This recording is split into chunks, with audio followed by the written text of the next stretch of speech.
এই অভ্যুত্থানের পরে উত্তরণটা অত্যন্ত গুরুত্বপূর্ণ, নির্বাচন তার জন্য গুরুত্বপূর্ণ।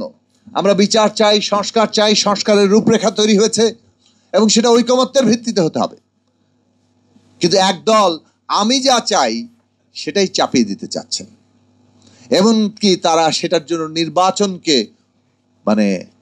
হতে দেওয়া হবে না এইরকম স্লোগানে দিয়েছেন। স্পষ্ট করেই বলা দরকার, জামাতে ইসলামী সহ 8টি রাজনৈতিক দল তারা পরিষ্কার করে বলেছেন যে তাদের মতো দাবি না পূরণ হলে নির্বাচন তারা হতে দেবেন না।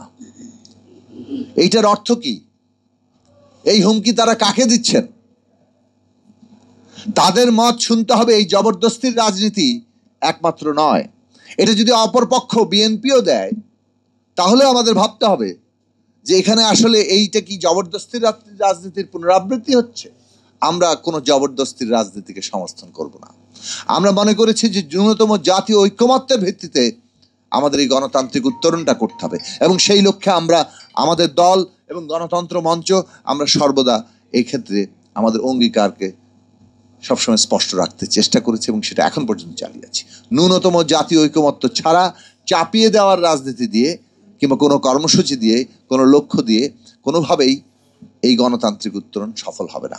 আমরা সে কারণে অন্তর্বর্তী সরকারকে আহ্বান জানিয়েছি, এই উত্তরণের পথ হচ্ছে বিচার, সংস্কার, নির্বাচন এবং নির্বাচনকে এখন যে সময়সীমা ঠিক করা হয়েছে তার মধ্যেই নির্বাচন আয়োজন করা, অর্থাৎ ফেব্রুয়ারিতে নির্বাচন আয়োজন করা এবং সেই উত্তরণের জন্য ন্যূনতম যে জাতীয় ঐকমত্য দরকার সে ঐকমত্য যাতে কোনোভাবে বিঘ্নিত না হয় তার জন্য সর্বদা সচেষ্ট হওয়া এবং সেই কাজটাই সরকারকে দায়িত্ব নিয়ে করতে হবে। সেই দায়িত্বই তাদেরকে দেওয়া হয়েছে।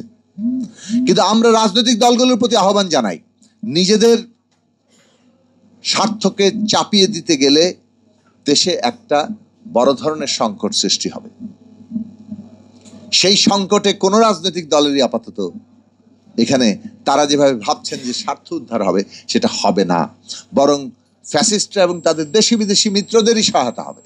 ফলে পরিষ্কার করে আজকে এই গণ অভ্যুত্থানের আকাঙ্ক্ষা দিয়ে, শহীদের রক্তের ঋণ নিয়ে আমরা এইখানে এই কথা বলতে চাই, মৌলানা ভাসানীকে স্মরণ করে, যে গণতান্ত্রিক উত্তরণের পথে আমাদের যাওয়া দরকার এবং তার জন্য নির্বাচন দরকার। লড়াই কিন্তু কোথাও থেমে যায় না। একটা নির্বাচন হয়ে গেলেই বাংলাদেশের মানুষের লড়াইও থেমে যাবে না, কারণ এই লড়াইটা চলবে। শেষ কথা এইটা বলি, গণতন্ত্র টিকে থাকে যখন গণতন্ত্রের উপযোগী রাজনৈতিক শক্তি থাকে।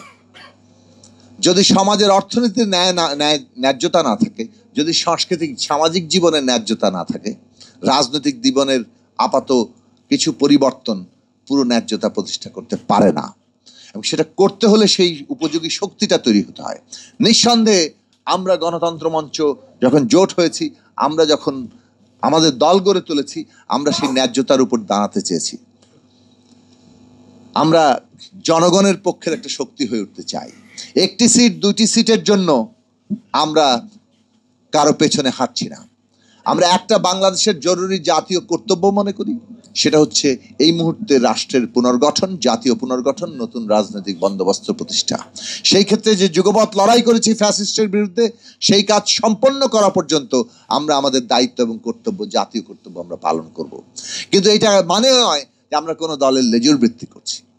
এটার মানে এই নয় যে আমরা আসলে সিটের সুবিধার জন্য কোনো জায়গায় যাচ্ছি, বরং যে অনেকেই জাতীয় কর্তব্যের জায়গায় নিজেদেরকে হারিয়ে ফেলছেন, বরং এমন সমস্ত রাজনৈতিক সিদ্ধান্ত গ্রহণ করছেন যে রাজনৈতিক সিদ্ধান্তের মধ্য দিয়ে আসলে কেবলমাত্র দলীয় স্বার্থের জায়গাটাই সামনে আসে। আসুন আমরা জনগণের শক্তি গড়ে তুলি এবং গণতন্ত্র মঞ্চ সেই উদ্যোগ নিয়েছিল, গণতন্ত্র মঞ্চ সেই উদ্যোগ চালিয়ে যাবে এবং জনগণের এমন একটা শক্তি গড়ে তুলবে যেই শক্তি সমাজে, রাজনীতি, অর্থনীতি এবং সমাজ জীবনে ন্যায্যতা প্রতিষ্ঠা করার জন্য লড়াই করবে এবং সেই লড়াই আমরা এগিয়ে নিয়ে যাব। সেটাই মৌলানা ভাসানীর দিশা এবং সেই দিশাতেই আমরা বাংলাদেশের ভবিষ্যতে জনগণের নেতৃত্ব হিসেবে সামনে আনব। নিরপেক্ষ, সত্য প্রকাশে আপোষহীন।